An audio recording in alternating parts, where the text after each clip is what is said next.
Namaskar students, myself Dr. Vasundhara, Assistant Professor in Rashastra Department, Faculty of Ayurveda Science, Jyoti Vidyapit, Women's University, Jaipur। आज मैं आपको गंधक तंत्र मलहर के बारे में पढ़ाने जा रही हूँ। प्रीवियस सेक्शन में मैंने आपको मलहर का बेसिक कंपोनेंट सिक्त तैल के बारे में बताया था, जो कि एक बेसिक इंग्रेडिएंट है किसी भी मलहर को बनाने के तरीके। तो आज मैं आपको तद्रुविद्रावण मलहर के बारे में बताने जा रही हूँ। तो तद्रुविद्रावण मलहर, अब तद्रुविद्रावण मलहर के नाम से हमें लगता है कि तद्रु दैट इज आपका, इससे आप मॉडर्न में किसे कोटेड कर सकते हैं, फंगल इन्फेक्शन। ओके, अब आप इसे फंगल इन्फेक्शन से कोटेड कर सकते हैं तद्रु। तो वो मलहर जो कि आपके किसी भी टाइप के फंगल इन्फेक्शन को, ईचिंग को, रैशेस को आपके डिजॉल्व करे आयुर्वेदा मेडिसिन में, तो वो आपका क्या कहलाएगा, तद्रुविद्रावण मलहर कहलाएगा। अब बात आती है तद्रुविद्रावण मलहर को बनाते कैसे हैं, क्या क्या उसमें इंग्रेडिएंट्स हैं, कितनी कितनी मात्रा में है, उसका मोड ऑफ एक्शन क्या रहेगा, वो कैसे वर्क करेगा, वो सब चीज़ मैं आपको अभी बताती हूँ। तो सिक्त तैलम तु विमलम, श्लोक में लिखा है सिक्त तैलम तु विमलम भानु तोलक संमितम।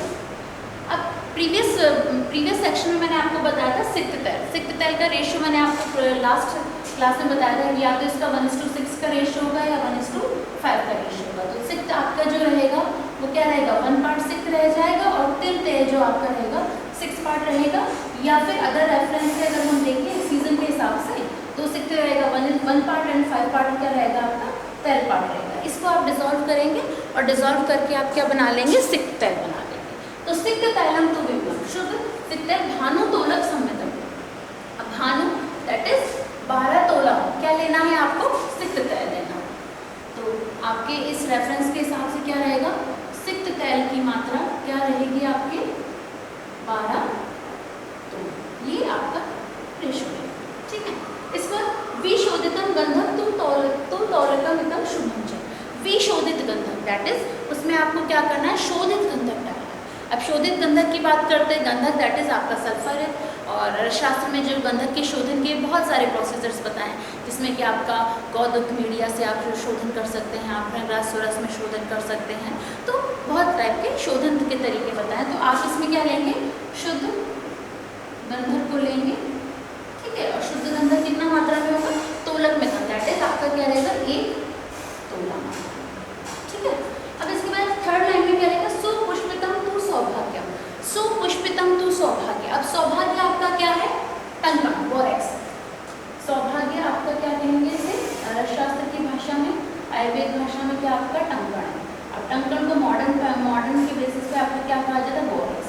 Na2B4O7 7H2। ओके,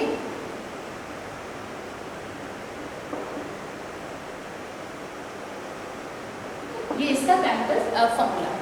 तो सुपुष्पितम तु सौभाग्य, मतलब सौभाग्य जो टंकण है वो आपका सुपुष्पित, दैट इज उसका क्या होना चाहिए, उसका उत्फुल्लीकरण, उसका निर्मलीकरण, सब कुछ प्रोसीजर होने के बाद में उसका क्या होना चाहिए, प्यूरिफाइड होना चाहिए। तो यहाँ पर आप क्या लिखेंगे, रेशियो के तौर पे शुद्ध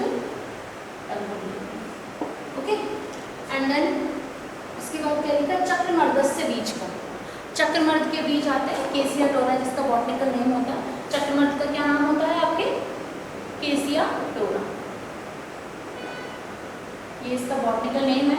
ये एक टाइप का प्लांट होता है जिसकी लीव्स होती हैं, इस तरह से फलियां सी आती हैं। उन लीव्स के अंदर से क्या आते हैं, छोटे छोटे इसमें सीड्स होते हैं। जो सीड्स होते हैं उन सीड्स को निकाल करके आप क्या करते हैं, इन बीजों का बीज चूर्ण निर्मित करते हैं और बीज चूर्ण बना करके इस मलहर में, इस ऑइंटमेंट में इसका उपयोग किया जाता है। तो आपका चक्रमर्दस्य बीज का समझ में आ गया होगा आपको। अब इसके बाद क्या करते हैं आप, वृक्षामय रजय स्वच्छम।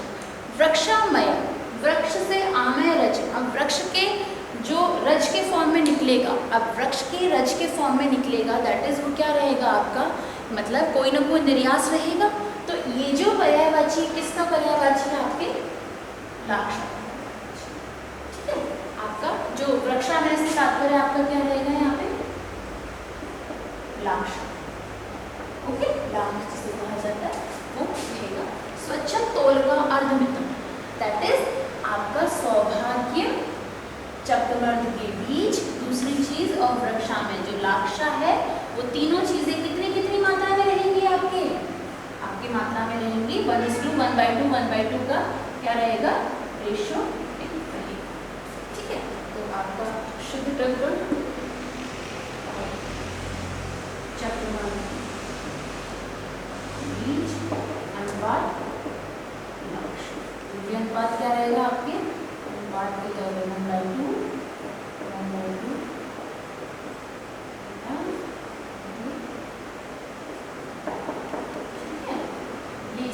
आपको रेशियो इस हिसाब से इसमें आपको फॉलो करना पड़ेगा।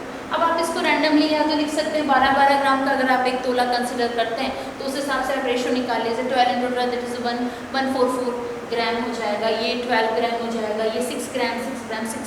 और अगर आप इसको 10-10 ग्राम का कंसिडर करके मानते हैं रैंडमली एक राउंड फिगर के बेसिस पे कि आप तोला को अगर 10 ग्राम कंसिडर करते हैं तो इसका कितना हो जाएगा आपका 120 ग्राम एंड देन ये 10 ग्राम। ठीक है, और इसके बाद कितना रहेगा 5 ग्राम और ये भी 5 ग्राम।